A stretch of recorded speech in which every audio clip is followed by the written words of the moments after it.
একটা রাজনৈতিক দল, শাসক দল আমাদেরকে ধমকানো চমকানোর জন্য 29শে এপ্রিল 2023 সালে এখানে এসে সভা করে গিয়েছিল অভিষেক বন্দ্যোপাধ্যায় নিজে। তার পরের দিন আমাদের সভা ছিল। 29 তারিখে যে জমায়েত করতে পেরেছিল এত কষ্ট করে, আমরা স্বেচ্ছাই তার থেকে দ্বিগুণ জমায়েত করেছিলাম। ছবি দেখলে পরে বুঝতে পারবেন। আমাদের আগে পর্যন্ত এই সরকারটাকে বলার কোনো লোক ছিল না যে রাজা তোমার কাপড় কোথায়। দিকচক্রবাণী যে মেঘ জমা হচ্ছে, আগামী 4 মাস এই সরকারটাকে ছিঁড়ে ছোবড়া করে দেওয়ার দায়িত্ব এই সংগ্রামী যৌথ মঞ্চের নেতৃত্বে এই রাজ্যের কর্মচারী শিক্ষকরা নেবে। অপেক্ষা করুন। আমার যারা খুব ঘনিষ্ঠ জন,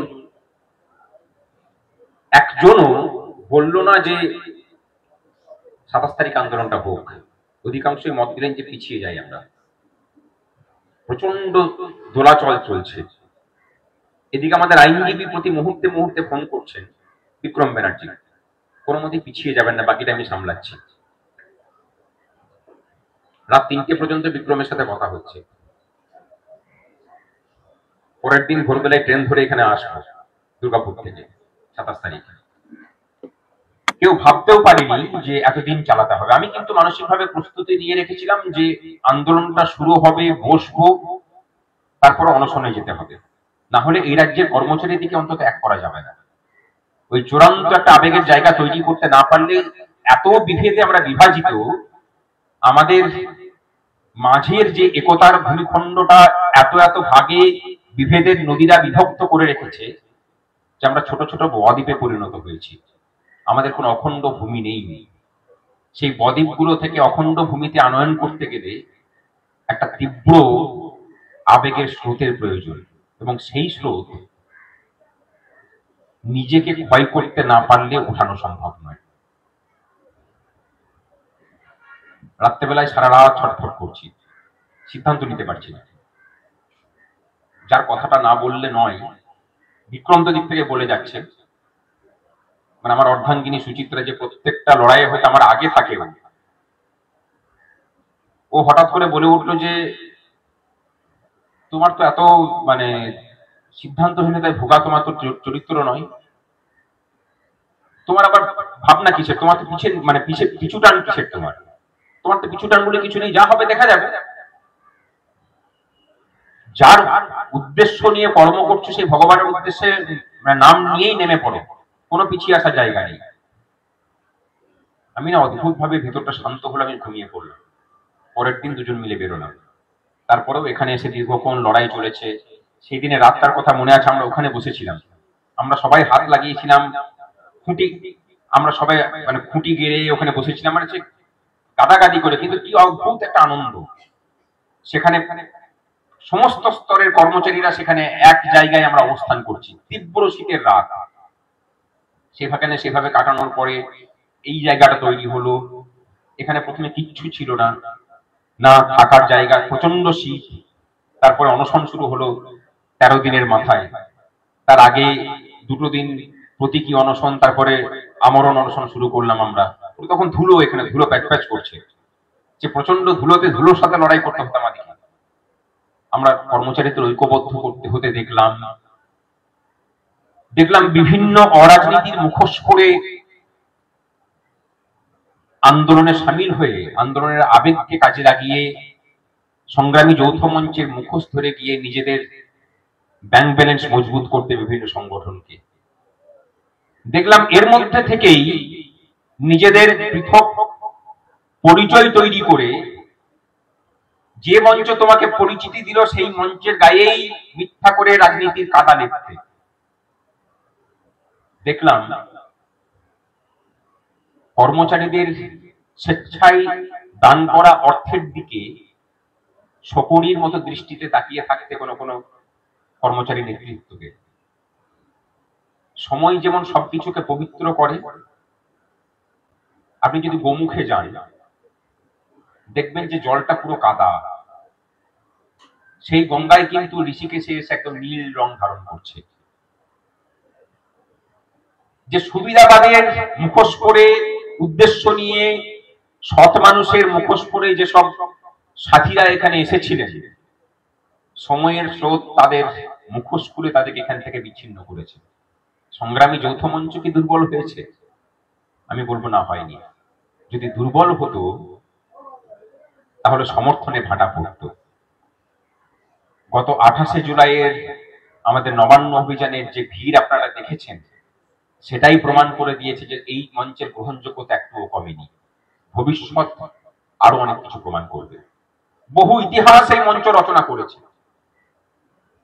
বহু লড়াকু চরিত্রের জন্ম দিয়েছে। এখানে আসার আগে পর্যন্ত সেই সব মানুষগুলো জানতেন না যে তাদের মধ্যে লড়াইয়ের এত এত রসদ মজুদ আছে। এই মঞ্চ তাদেরকে সেই আত্মবিশ্বাস দিয়েছে যে হে সারথী, তুমি লড়তে পারো, শুধু সঠিক রথ তাতে চাপো। সংগ্রামী যৌথ মঞ্চ সেই রথের সারথী হয়ে আমাদেরকে নিয়ে চলেছে সত্যের দিকে।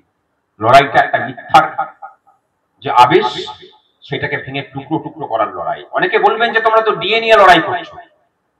আমরা বলি যে আমরা এখনো পর্যন্ত এখানে যারা বসে আছি, যদি ক্যামেরাটাকে প্যান করে দেখান, তাদের কারোর ডিএ প্রয়োজন নেই,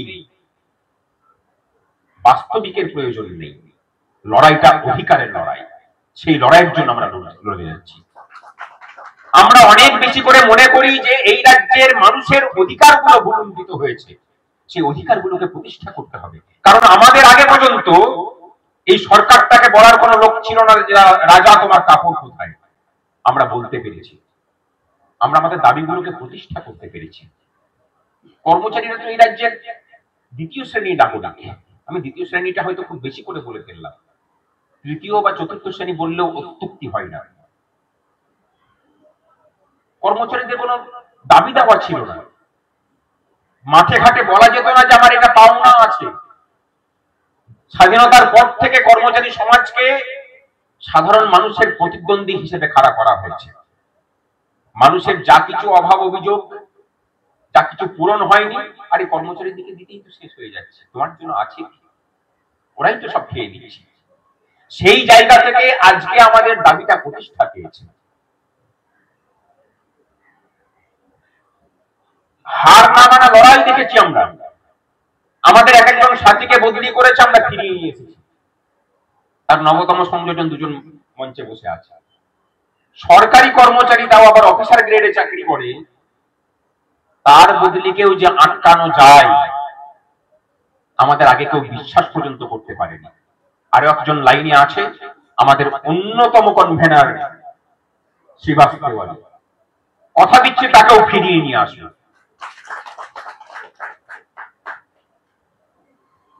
অনেক লড়াই আমরা ব্যর্থ হয়েছি। পিছন থেকে ছুরি মেরেছে আমাদের সাথীরা।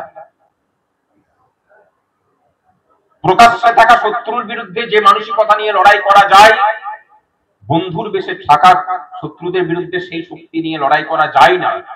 কারণ মানসিক দ্বিধাদ্বন্দ্ব কাজ করে তাকে।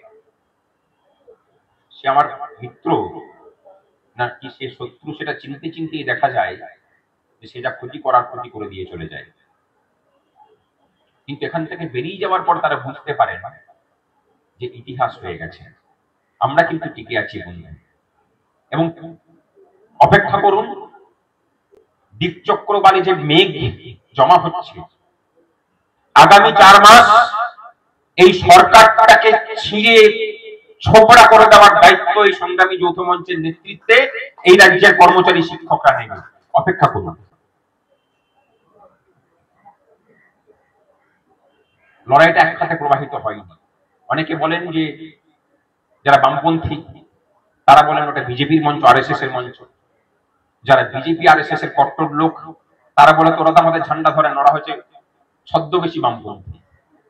আমরা জানি যে আমরা কোনো পন্থা অবলম্বন করি না। আমাদের একটা জিনিসের প্রতি সততা আছে, সেটা হলো কর্মচারীদের বঞ্চনা, সেটা হলো এই রাজ্যের মানুষের যে হারিয়ে যাওয়া অধিকার তাকে প্রতিষ্ঠা করতে হবে, সেটা হলো নিজেদের গণতন্ত্র যেটা আমাকে শেখায় লড়াই করে তোমার অধিকারটাকে সুরক্ষিত রাখা। আমরা তার প্রতি সৎ, আমরা তার প্রতি কৃতজ্ঞ, আমরা তার প্রতি দায়বদ্ধ। অন্য কোন রাজনীতির ইজম, অন্য কোন রাজনৈতিক দর্শনের প্রতি আমাদের কোনো দায়বদ্ধতা নেই। অতীতেও ছিল না, আজকের দিনে দাঁড়িয়েও নেই, ভবিষ্যতেও থাকবে না। তাহলে রাজনীতি ছাড়া কি সরকারের বিরুদ্ধে লড়াই করা যাবে? আমরা বলছি অবশ্যই যাবে। এবং সেই লড়াইটা এই সরকারকে অনেক বেশি করে যে আঘাতে ক্ষতবিক্ষত করছে, সেটাই সরকারের থেকে ভালো কেউ জানে না। জানে বলেই আমাদেরকে শত্রুর তালিকায় তারা 1 নম্বরে রাখে। অন্য সবাইকেও রেয়াক্ট করলে আমাদের প্রতি কোনো কৃপাদৃষ্টি আজ পর্যন্ত সরকারের কাছ থেকে আসেনি, আর আমরা এটাকে এনজয়ও করি। এই কারণে করি যে বিপদের সময় আমরা পরস্পরের কাছে গিয়ে দাঁড়িয়ে যে আত্মীয়তার সুযোগ তৈরি, আত্মীয়তার বন্ধনটা দৃঢ় হয়, সেটাকে সহজে পাওয়া যায় না। এই সরকার না থাকলে কর্মচারীরা এইভাবে ঐক্যবদ্ধ হতে পারত কিনা সেটা নিয়ে সন্দেহ আছে। কারণ এর আগে দলীয় রাজনীতির পরিচয়ের বাইরে বেরিয়ে কর্মচারীরা কিন্তু এইভাবে ঐক্যবদ্ধ হওয়ার সুযোগ কোনোদিন করতে পারেনি, সেই ক্ষেত্রেও কোনোদিন তৈরি হয়নি। এখন হয়েছে। যে ইতিহাসের স্মরণে বেয়ে আমরা চলেছি, আমরা হয়তো নিজেরা বুঝতে পারছি না। একজন পথিক যখন অক্লান্ত পরিশ্রম করে সারাদিন হাঁটতে থাকেন, তার আন্দাজ থাকে না যে কতটা পথ আমি পাড়ি দিলাম। আমাদের ক্ষেত্রেও তাই। কিন্তু আমরা ইতিহাসেরই অংশ। ভবিষ্যৎ তাতে স্ট্যাম্পিং করবে। ইতিহাস কোন সময় জয় পরাজয়ের হিসেব দিয়ে হয় না। ইতিহাস রচিত হয় আন্দোলনে, কর্মে তোমার নিয়োজন দেখে। আমরা দৃঢ়ভাবে অঙ্গীকার করেছি যে কর্মের প্রতি আমরা ব্রত হয়েছি, সেই কর্মের মধ্যে আমাদের কোনো ফাঁক নেই। সেই কর্মের প্রতি আমাদের নিয়োজন 110%। কোনো ফাঁকি নেই সেখানে, কোনো আপোষ নেই সেখানে। চারিদিকে তাকিয়ে যখন দেখি যে পুরো সমাজটাই বিশ্বাসঘাতকতায় ভরে গেছে, বিরোধী পক্ষের যারা আছেন তারাও যেমন শাসকের সাথে গোপনে গোপনে আঁতাত রেখে বিরোধিতার নাটক করেন, সেখানে দাঁড়িয়ে যখন আমরা নিজেরা দেখি যে কারুর সাথে কোনোদিন কোনো আপোষে যায়নি, তখনই মনে হয় যে আমরা সফল। এই রাজ্যের যে স্রোত প্রবাহিত হচ্ছে আন্দোলনের, আমরা তার বিপরীত মুখে অন্য একটা স্রোতকে প্রবাহিত করতে পেরেছি এই কারণের জন্য। আর সেই কারণের জন্যই সাধারণ মানুষের কাছে কোনো কর্মচারী আন্দোলন এইভাবে সুখ্যাতি পেয়েছে বলেও মনে করি না, আজ পর্যন্ত পাইনি। সাধারণ মানুষের সাথে কথা বলুন, দেখুন এই মঞ্চটাকে এবং এই আন্দোলনটাকে তারা সমর্থন করে।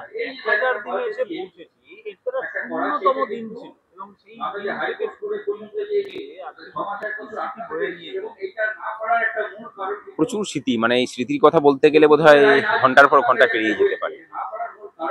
সেখানে যেমন মানে লড়াইয়ের ময়দানে তীব্র লড়াই করে জয়লাভের স্মৃতিও আছে, কিছু কিছু পরাজয়ের স্মৃতিও আছে।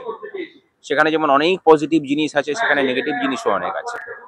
প্রথম দিন যখন আমরা এখানে বসেছিলাম, তখন যেমন পুলিশের সাথে মানে লড়াই করে পড়ে বসতে হয়েছিল। স্বাধীনতার পর থেকে কোনোদিনই এই শহীদ মিনারের ময়দানে দিনরাত অবস্থান চালিয়ে যাওয়ার অনুমতি কেউ জোগাড় করতে পারেনি, আমরাই প্রথম শুরু করেছিলাম।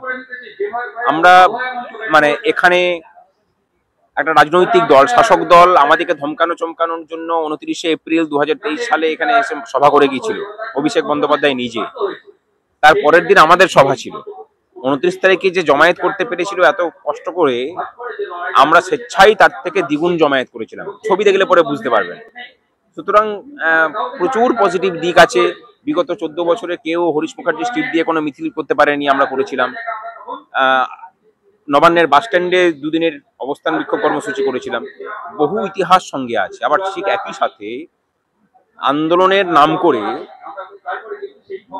বিভিন্ন দল রাজনীতি নিরপেক্ষতার কথা বলে মুখোশ পরে ঘুরে বেড়ানো বহু সংগঠন যারা এই আন্দোলনের সাথে যুক্ত হয়েছিল, যারা এই আন্দোলনের জনপ্রিয়তার সুযোগ নিয়ে নিজেদের এই মানে সংগ্রামী যৌথ মঞ্চের নাম করে পয়সা কড়ি তুলে নিয়ে নিজেদের ব্যাংক ব্যালেন্স বাড়িয়েছে, ঘুরপথে সরকারের সাথে মিটিং করে এই আন্দোলনকে দুর্বল করতে চেয়েছে, তাদের স্বরূপগুলোকেও আমরা দেখতে পেয়েছি। এই সমস্ত কিছু হয়েছে। আমাদের যে দাবি দাওয়া ছিল সেই দাবি দাওয়াগুলোকে প্রতিষ্ঠা করতে পেরেছি। এর আগে পর্যন্ত কেউ বলতো না যে সরকারি কর্মচারীদের ডিএটা প্রাপ্য, সেটা দিয়ে দেওয়া প্রয়োজন, এখন সেটা বলে, সেই দাবিটা মান্যতা পেয়েছে। মানুষকে আমরা জানাতে পেরেছি যে 6 লক্ষ যে শূন্য পদ আছে, সেই শূন্য পদগুলোতে নিয়োগ না করার ফলেই কিন্তু চাকরি ক্ষেত্রে এই সংকটটা তৈরি হয়েছে। কলেজগুলোতে কেউ ভর্তি হচ্ছে না, ছেলে মেয়েদের চাকরি নেই, অন্য রাজ্যে চলে যাচ্ছে, পশ্চিমবঙ্গটা বৃদ্ধাশ্রমে পরিণত হয়েছে, সস্তার লেবার তৈরি হচ্ছে। এই পুরো মানুষ বুঝতে শিখেছে। আগে যেমন বলতো যে সরকারের কাছে পয়সা নেই, কোথা থেকে দেবে, এখন কিন্তু আর মানুষ সেটা বলে না। কারণ আমরাই প্রথম তথ্য দিয়ে সেটাকে তুলে ধরতে শুরু করেছিলাম যে সরকারের কাছে প্রচুর পয়সা, সমস্যাটা শুধুমাত্র সেই অর্থটাকে সঠিকভাবে ব্যবহার না করা। সুতরাং মানুষের সার্বিকভাবে মানে চেতনা জাগরণের কাজ করেছি আমরা, এবং এটা আরো বেশি করে এভিডেন্ট এই কারণের জন্য যে আমরা কিন্তু কোনো দলীয় রাজনীতির ছাতার তলায় নেই। কর্মচারীরা একদম সম্পূর্ণরূপে নিজেদের তাগিদে ঐক্যবদ্ধ হয়েছেন সমস্ত রকম রাজনৈতিক রঙকে ঝেড়ে ফেলে। তা বলি কি আমাদের মধ্যে কোনো রাজনৈতিক আছে? আমাদের কর্মচারীরা কেউ না কেউ বিভিন্ন সময় বিভিন্ন রকম রাজনীতি করেন, কিন্তু সেটা এরা বাইরে বেরিয়ে গিয়ে করেন, সেই মতবাদটাকে এখানে টেনে নিয়ে আসেন না। সুতরাং এই যে দলীয় রাজনীতির বাইরে বেরিয়ে গিয়ে মানুষের জাগরণ ঘটানো, এটা সব থেকে বড় পাওনা আমাদের। আমাদের দাবি দাওয়া ক্ষেত্রে অনেকটা এগিয়েছি, অনেকটা এগোতে পারেনি, প্রতিহিংসা হয়েছে, সেই প্রতিহিংসাকে আমরা রুখেছি। কাউকে চাকরি থেকে সাসপেন্ড করেছে, আমরা দিনের পর দিন তার চাঁদা তুলে তার বেতন দিয়ে গেছি, এখনো দিচ্ছি, মানে হয়েছে আর কি, মাসে মাসে আমরা চাঁদা দিচ্ছি। তাকে সাসপেন্ড করে রেখেছে, তার ফুল পেমেন্ট আমরা করে দিয়ে যাচ্ছি। লড়াই চলছে দাঁতে দাঁত চেপে। লড়াইটা এই রাজ্যে ন্যায় প্রতিষ্ঠার লড়াই।